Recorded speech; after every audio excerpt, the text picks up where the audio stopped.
जय श्री कृष्णा। राधे राधे दोस्तों आज मैं आप लोगों को लड्डू गोपाल की एक मार्मिक दिल को छू लेने वाली बिल्कुल सत्य लीला कथा सुनाऊंगी।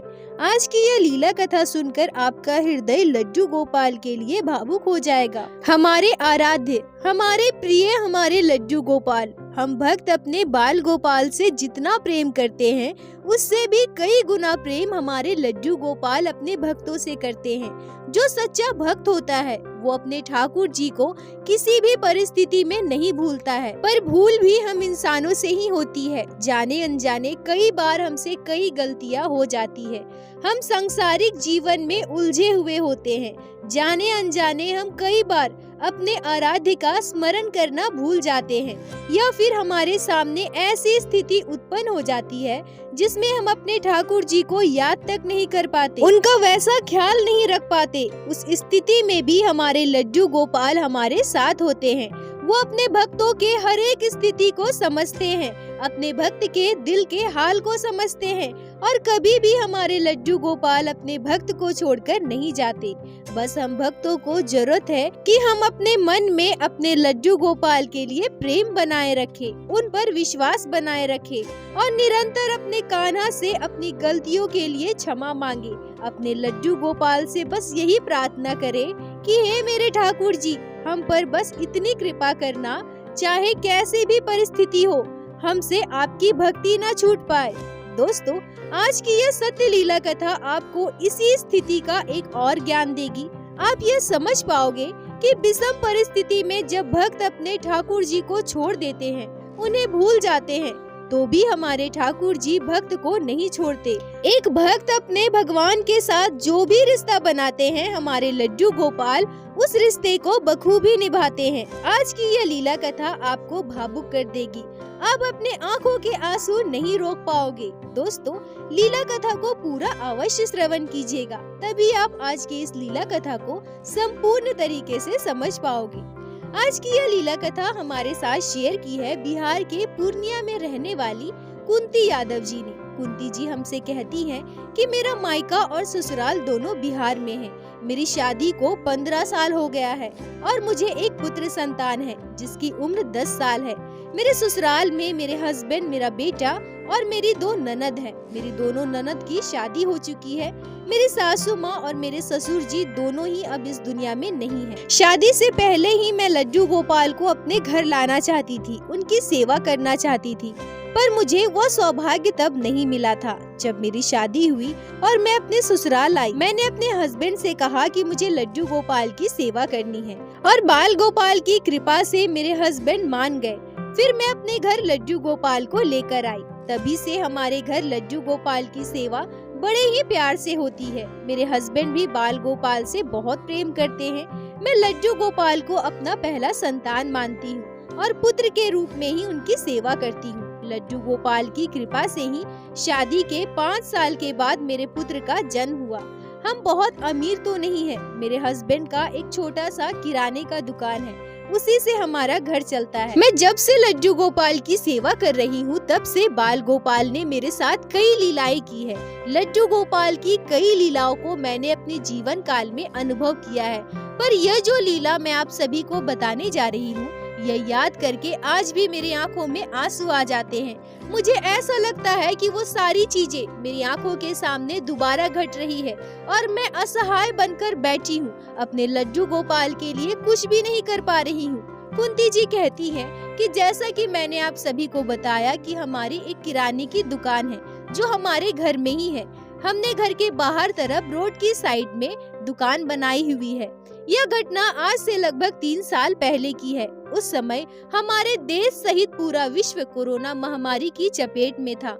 लोग अपने घरों में बंद थे, कोई किसी के घर आता जाता नहीं था, न किसी से मिल पाता था। बहुत बुरे हालात थे, पर क्योंकि मेरे हस्बैंड की खाने पीने की राशन की दुकान थी, इसलिए हमारी दुकान निर्धारित समय के लिए खुली रहती थी। उस दिन हुआ यूं कि रात से ही मेरी तबीयत ठीक नहीं थी। मेरा पेट खराब हो गया था और साथ ही साथ मुझे उल्टी भी हो रही थी।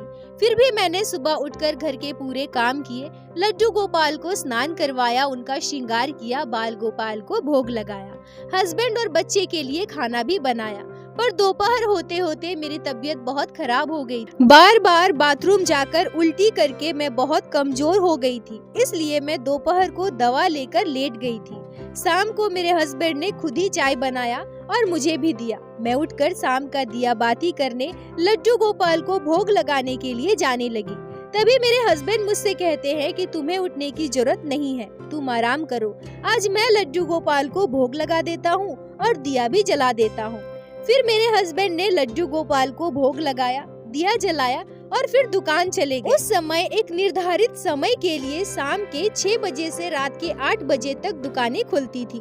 मेरी तबीयत भी ठीक नहीं थी, इसलिए मैं बेड पर लेटी हुई थी। मेरा बेटा घर पे ही अकेले फुटबॉल खेल रहा था। मेरे बेटे की उम्र उस समय 7 साल की थी। मैं लेटे लेटे अपने बेटे को बार बार मना कर रही थी। मैं उससे कह रही थी कि बेटा बदमाशी मत करो, थोड़ी देर पढ़ लो, पर वो मेरी बात सुन ही नहीं रहा था। मेरी तबीयत भी ठीक नहीं थी, इसलिए मुझे कुछ भी अच्छा नहीं लग रहा था। तभी मेरे बेटे ने फुटबॉल से मारकर एक बड़ी सी कांच की बोतल तोड़ दी। मुझे बहुत गुस्सा आया और मैं गुस्से में उठकर अपने बेटे को 2 थप्पड़ लगा दी।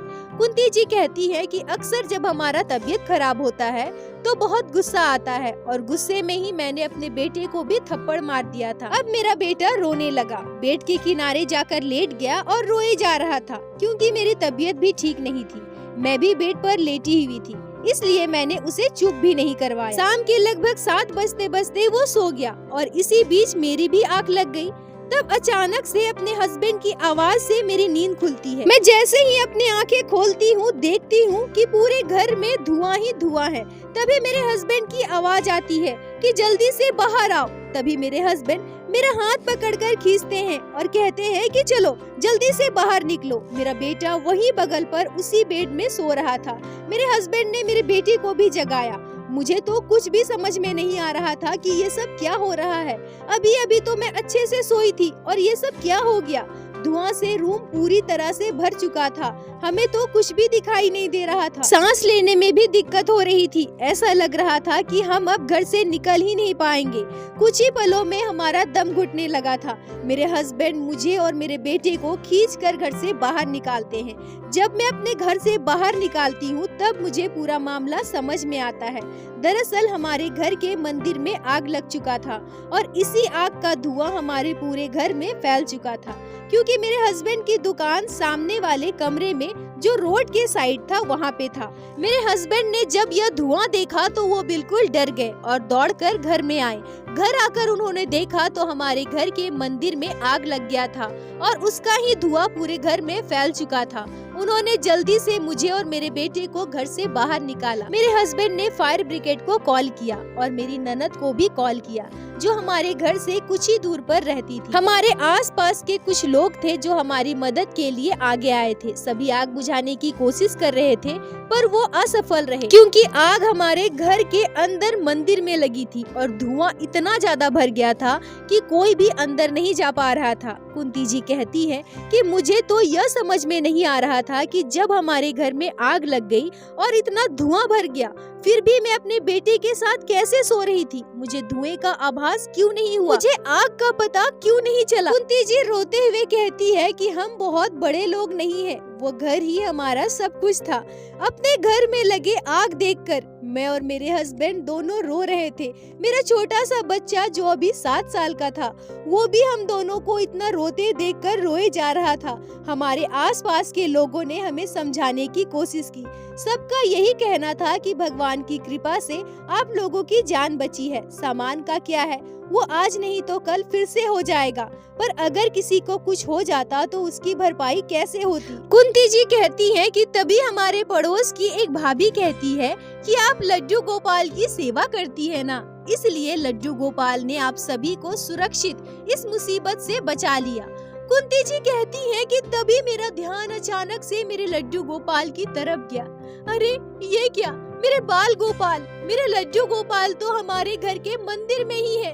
मैं अपने हस्बैंड की ओर देखकर जोर से रोने लगती हूँ। मैं जोर से चिल्लाने लगती हूँ। मेरे लड्डू गोपाल तो अंदर ही रह गए, वो तो जल रहे होंगे। मैं घर की ओर भागने की कोशिश करती हूँ, पर सबने मुझे पकड़ लिया। कुंती जी कहती हैं कि मैं जोर जोर से रोने लगी। मुझे विश्वास ही नहीं हो रहा था कि मैं अपने लड्डू गोपाल को भूल गई। इस विपत्ति के समय में मुझे बस अपनी जान की परवाह थी, पर मैं अपने लड्डू गोपाल को कैसे भूल सकती हूँ, क्योंकि हमारे घर के मंदिर से ही आग लगी थी। मेरे मन में बुरे बुरे ख्याल आ रहे थे। मैं यह समझ चुकी थी कि अब मेरे लड्डू गोपाल सुरक्षित नहीं होंगे। अब तक तो वो पूरी तरह से जल गए होंगे और यह सब मेरी गलती की वजह से हुआ है। मैं इतनी स्वार्थी कैसे हो सकती हूँ? मैं अपने लड्डू गोपाल को लिए बिना घर से कैसे निकल सकती हूँ? कुंती जी रोते हुए कहती हैं कि मेरा दिल बहुत तड़प रहा था। मैं बहुत रो रही थी। फायर ब्रिगेड वाले भी पहुंच चुके थे और तब तक मेरी ननद और उसके हस्बैंड भी हमारे पास पहुंच गए, जो हमारे घर से थोड़ी ही दूर पर रहते थे। मेरी ननद मुझे चुप कराने लगी, मेरे बच्चे को गले से लगा लिया। फिर मेरे हस्बैंड ने कहा कि तुम और बाबू दोनों बहन के साथ इसके घर चले जाओ। यहाँ रहोगी तो तुम्हें बहुत परेशानी होगी। यहाँ सब कुछ सही हो जाए, आग बुझ जाए, फिर मैं सुबह जाकर तुम्हें लेकर आऊँगा। अभी तुम चली जाओ। कुंती जी कहती हैं कि मैं अपने लड्डू गोपाल को वहाँ छोड़कर कैसे जा सकती थी। मुझे तो बिल्कुल भी मन नहीं हो रहा था मैं अपने लड्डू गोपाल को छोड़कर जाऊं। फिर मेरी ननद भी मुझे समझाने लगी। वो मुझसे कहने लगी कि भाभी देखिए ना, बाबू कितना डर गया है, कितना रो रहा है। अभी आग बुझने में समय लगेगा। आप लोग यहाँ रहोगे तो और परेशान हो जाओगे। मैं लगातार रोए जा रही थी। मेरी आंखों के आंसू नहीं रुक रहे थे। मुझे ऐसा लग रहा था कि आज मैं बहुत बड़ी स्वार्थी बन चुकी हूँ। मैंने बस अपना जीवन देखा, अपने बच्चे का जीवन देखा, पर मैंने अपने लड्डू गोपाल के बारे में जरा भी नहीं सोचा। उनका ख्याल तक मेरे मन में नहीं आया। मैं ठाकुर जी के भक्त कहलाने के बिल्कुल भी लायक नहीं हूँ। मैं अपने ननद के घर पहुँची। मेरे ननद ने मुझे और मेरे बेटे को खाना दिया, पर मेरे गले से उस दिन एक भी निवाला अंदर नहीं गया था। मैं बार बार अपने लड्डू गोपाल को याद कर रही थी और रोए जा रही थी। रात के लगभग 10:30 बजे मेरे हस्बैंड का कॉल आता है और वो मुझसे कहते हैं कि सब कुछ ठीक है, आग बुझ चुका है। मैं अपने हस्बैंड से कहती हूँ कि आप जल्दी से अंदर जाकर देखिए ना, मेरे लड्डू गोपाल कैसे हैं, सब ठीक तो है ना, मेरे बाल गोपाल सही सलामत तो है ना। मेरे हस्बैंड मुझसे कहते हैं कि आग तो बुझ चुकी है, पर घर में अभी भी धुआं भरा है। उसकी महक अभी भी इतनी तेज है कि कोई भी अंदर नहीं जा पा रहा है। प्लास्टिक के सामान जलने की बदबू बहुत तेज हो रही है। बिजली के तारों में भी आग लग चुका था, जिस कारण हमारे घर का सारा सामान लगभग जल चुका है। मेरे हस्बैंड ने मुझसे कहा कि तुम परेशान मत हो, सब कुछ ठीक हो गया है, लड्डू गोपाल भी सुरक्षित होंगे, अभी तुम आराम करो। पुलिस वाले अभी मुझे अंदर जाने नहीं दे रहे हैं, थोड़ा धुआं कम हो जाए, फिर मैं सबसे पहले जाकर लड्डू गोपाल को ही वहाँ से निकालूंगा। कुंती जी कहती हैं कि कहीं न कहीं मेरा मन यह समझ चुका था कि आग इतनी तेज थी। हमारे घर के मंदिर से ही आग की शुरुआत हुई थी। क्या मेरे लड्डू गोपाल अभी भी सही सलामत होंगे? एक माँ अपने बच्चे के लिए जैसे तड़पती है, वैसे ही मैं तड़प रही थी। मुझे ऐसा लग रहा था कि मैं बस एक बार अपने बाल गोपाल के श्रीमुख को देख लूं। मेरा पेट भी सही नहीं था, उल्टियाँ भी हो रही थी और अब इस घटना के बाद मैं पूरी तरह से परेशान हो चुकी थी। जब मैंने खाना नहीं खाया तब मेरी ननद ने जबरदस्ती मुझे थोड़ा सा दूध पिलाया और मुझे दवा भी दी। दवा लेने के बाद अपने हस्बैंड से मैंने बात किया था और उसके बाद लेटी लेटी अपने लड्डू गोपाल को याद कर रही थी और रो रही थी। कब मेरी आंख लग गई मुझे पता नहीं चला। कुंती जी कहती हैं कि तभी लगभग 1-1.5 घंटे के बाद मुझे एक आश्चर्य करने वाला सपना आया, जिसे सुनकर आप सभी के रोंगटे खड़े हो जाएंगे। मैं अपने सपने में अपने लड्डू गोपाल के दर्शन पाती हूँ। मैं अपने सपने में देखती हूँ कि मेरे लड्डू गोपाल हमारे घर के मंदिर में बैठे हुए हैं और चारों तरफ आग ही आग है। ठीक उसके बाद मैं अपने सपने में जो दृश्य देखती हूँ उसे सुनकर आप सभी दहल जाओगे। मैं अपने सपने में देखती हूँ कि मेरे लड्डू गोपाल का श्री विग्रह पूरी तरह से आग में जल रहा है। मेरे छोटे से बाल गोपाल रोते हुए मुझसे कह रहे हैं, मैया, ओ मैया, तू मुझे छोड़कर अकेली क्यों चली गई? तूने छोटे भाई को तो बचा लिया मैया, पर तू अपने लल्ला को कैसे भूल गई? देख ना मैया, मैं पूरी तरह से जल चुका हूँ। मेरे पूरे शरीर पर निशान पड़ गए हैं। मुझे बहुत तकलीफ हो रही है। पूरा शरीर जल रहा है मैया। तुम मुझे लेकर क्यों नहीं गई? कुंती जी कहती हैं कि जो दृश्य मैंने अपने सपने में देखा था वह मैं अपने पूरे जीवन काल में कभी भी भूल नहीं सकती। लड्डू गोपाल का पूरा शरीर आज मैं जलता हुआ देख रही थी। मेरे बाल गोपाल रोते हुए मुझसे ये सारी बातें कह रहे थे। तभी अचानक से मेरी आँख खुल जाती है। मैं उठकर बैठ जाती हूँ। मेरे दोनों आँखों से आंसू बह रहे थे। अब मैं यह समझ चुकी थी कि मेरे लड्डू गोपाल जरूर पूरी तरह से जल चुके हैं। अब मेरे बाल गोपाल मेरे पास वापस कभी नहीं आएंगे। मैंने बहुत बड़ा पाप किया है, बहुत बड़ा गुनाह किया है। मैं इतनी स्वार्थी कैसे बन गई? अपने आराध्य, अपने प्राणों से प्रिय अपने लड्डू गोपाल को इतनी आग के बीच इतनी बड़ी मुसीबत में अकेला छोड़ दिया। मैंने खुद की जान बचाई। कुंती जी कहती है कि तभी मैं अपने दोनों हाथों को जोड़ लेती हूँ, अपने लड्डू गोपाल को याद करके, दोनों आंखें बंद करके, दोनों आंखों में आंसू लिए अपने बाल गोपाल से कहती हूँ, हे मेरे गोपाल, हे मेरे कन्हैया, अपनी मैया को माफ कर दो। तेरी मैया से बहुत बड़ी भूल हो गई। तेरी मैया आज बहुत बड़ी स्वार्थी बन गई रे कन्हैया। तेरी मैया बहुत बुरी है। आज उसने बहुत बड़ा पाप किया है और मैं तो तेरी मैया कहलाने के भी लायक नहीं हूँ, क्योंकि दुनिया की ऐसी कोई भी माँ नहीं हो सकती जो मुसीबत पड़ने पर अपने बच्चे को अकेला छोड़कर भाग जाए। पर तेरी इस मैया ने तो ऐसा ही किया है। मुझे माफ कर दे कन्हैया, मुझे माफ कर दे। मुझे छोड़कर मत जा, मैं तेरे बिना नहीं रह सकती। हे मेरे कन्हैया, हे मेरे गोपाल, मेरे पास वापस आ जा। अब तेरी मैया ऐसा कभी नहीं करेगी। अपनी मैया पर कृपा कर कन्हैया, मेरे गोपाल वापस आ जा। कुंती जी कहती हैं कि आज भी जब मैं उस पल को याद करती हूँ तो मेरे आंसू नहीं थमते। अपने बाल गोपाल के साथ मैंने कितना बुरा किया है। मैं माँ कहलाने की भी लायक नहीं हूँ, पर मेरे लड्डू गोपाल, मेरे कान्हा तो दीन बंधु है, करुणा सागर है।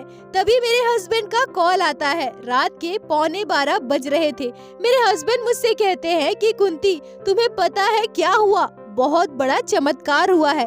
तुम अभी वीडियो कॉल करो, मैं तुम्हें दिखाता हूँ। मैं अपने हस्बैंड को तुरंत वीडियो कॉल करती हूँ और वीडियो कॉल पर मैं देखती हूँ कि मेरे हस्बैंड अपने गोद में हमारे बाल गोपाल को लेकर खड़े हैं। मेरे लड्डू गोपाल बिल्कुल सुरक्षित है, सही सलामत है और उन्हें एक खरोच तक नहीं आई। मेरे लड्डू गोपाल जरा भी नहीं जले। मैं अपने गोपाल को सही सलामत देखकर खुशी से गदगद हो गई। मेरी खुशी का ठिकाना नहीं था। मेरे हस्बैंड मुझसे कहते हैं कि हमारे मंदिर का सब कुछ जल चुका है, कुछ भी नहीं बचा, पर हमारे लड्डू गोपाल बिल्कुल सही सलामत अपने सिंहासन पर बैठे थे। सिंहासन के आसपास हर एक चीज में आग लगी थी, सब जल रहा था, पर बाल गोपाल का सिंहासन पूरी तरह से सुरक्षित था, जरा भी नहीं जला। यह साक्षात हमारे लड्डू गोपाल का चमत्कार है। मैं अपने हस्बैंड से कहती हूँ कि आप अभी मेरे लड्डू गोपाल को मेरे पास लेकर आइए। मेरे हस्बैंड कहते हैं कि हाँ, मैं बस आ ही रहा हूँ। मेरी ननद का घर मेरे घर से 7 किलोमीटर की दूरी पर था। मेरे हस्बैंड कुछ ही मिनट में मेरे लड्डू गोपाल को लेकर मेरे पास पहुंच जाते हैं। मैं अपने लड्डू गोपाल को दौड़कर अपने गोद में ले लेती हूँ। अपने बाल गोपाल के पूरे विग्रह को पूरे शरीर पर हाथ फेरती हूँ। मैं यह देखती हूँ कि कहीं मेरे लड्डू गोपाल को जरा भी चोट तो नहीं आई, मेरे बाल गोपाल जले तो नहीं है। पर यह तो मेरे लड्डू गोपाल की साक्षात मुझ पर कृपा थी। मेरे बाल गोपाल सही सलामत मुझ तक पहुँच चुके थे। कुंती जी कहती है कि मैं उस दिन समझ गई कि हम भक्त भले ही अज्ञानी हो सकते हैं, स्वार्थी हो सकते हैं, हम भगवान से मुंह फेर सकते हैं, पर एक बार अगर ठाकुर जी ने हमारे द्वारा बनाया गया रिश्ता स्वीकार कर लिया है तो वो कभी भी हमें अकेला नहीं छोड़ते हैं। लड्डू गोपाल हमेशा अपने भक्त के साथ रहते हैं, भक्त की हर एक बात को सुनते हैं। मेरे लड्डू गोपाल ने सपने में मुझे यह आभास भी करवाया कि मुझसे कितनी बड़ी भूल हुई है, पर सही सलामत मेरे पास वापस आकर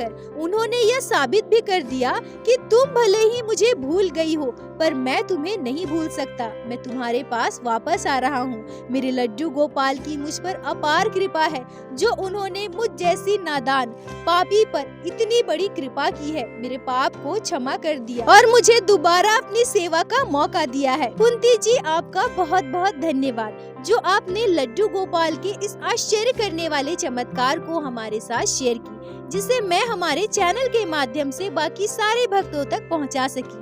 अपना साथ और प्यार ऐसे ही बनाए रखें। दोस्तों, कुंती जी के साथ जो भी हुआ वह सच में अत्यंत मार्मिक था। इस पर मैं क्या कहूँ। इस घटना से हमें यह सीख जरूर मिलती है कि स्थिति चाहे कैसी भी हो, हमें कभी भी अपने लड्डू गोपाल को नहीं भूलना चाहिए। वो हमारे परिवार के सदस्य हैं, हमारे परिवार के मुखिया हैं। जब हम अपने दुख में उन्हें सबसे पहले याद करते हैं, उनसे सहायता मांगते हैं, तो अगर ऐसी स्थिति आ जाती है तो हम उन्हें कैसे भूल सकते हैं। हमारे लड्डू गोपाल हमारे लिए सर्वप्रथम होने चाहिए। और साथ ही साथ इस घटना से हमें यह भी समझ आया कि हमारे बाल गोपाल हमसे कितना प्रेम करते हैं। हमारे लड्डू गोपाल अपने सभी भक्तों से बहुत प्रेम करते हैं। तो कृपया अपने ठाकुर जी से प्रेम कीजिए, उन पर विश्वास बनाए रखिए और लड्डू गोपाल की सेवा बड़े ही प्रेम और जतन से कीजिए। और दोस्तों, मेरे साथ एक बार प्रेम से कहिए, बोलो बाके बिहारी लाल की जय,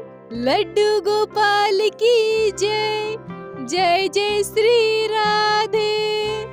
दोस्तों, यदि आप लोगों को आज की यह लीला कथा अच्छी लगी हो, आपके हृदय को स्पर्श की हो, तो कृपया वीडियो को लाइक करके अपने दोस्तों के साथ शेयर अवश्य करें, जिससे बाकी भक्त भी लड्डू गोपाल के इस अद्भुत लीला कथा को श्रवण कर सके।